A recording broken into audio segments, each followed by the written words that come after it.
Hello everyone, আশা করি সকলে ভালো আছেন।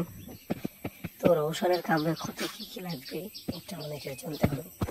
যে রওশনের কামব্যাক হলে কিছু কিছু এলিমেন্টস তাকে বজায় রাখতে হবে, যা তাকে বড় করে রাখতে পারে। যেমন শাকিব খান তিনি যেভাবে করে রেখেছেন, রওশনকে সেরকমভাবেই করতে হবে। যেমন যেমন রয়েছেন কিছু ডাইরেক্টর রায়হান রাফি, হিমেল আশরাফ, মেহেদী হাসান, হৃদয়, তারপরে হাওয়ার পরিচালক মেজবাহুর রহমান সুমন, ভিকি জাহেদ, এদের মতো ডিরেক্টরের সাথে তাকে প্রথম কাজ করতে হবে এবং তার বডি ফিটনেস সবই ঠিক আছে, তার ডায়লগ ডেলিভারিটা একদম ঠিক করতে হবে এবং তার স্বাদপূর্ণ হতে হবে এবং অ্যাকশন মুভিগুলো করতে হবে। এবং মানে ভালো বাজেটের এবং ভালো বাজেট না হলেও গল্প নির্ভর এবং কোয়ালিটিফুল ছবিগুলো করতে হবে, যা মানুষের মধ্যে আকর্ষিত করে। এবং তার অভিনয়ের মধ্যে একটু খোঁজ দিতে হবে, সে কেমন কী করলো সেটাই দেখতে হবে। তো ধন্যবাদ পুরো ভিডিওটি দেখার জন্য, থ্যাংক ইউ।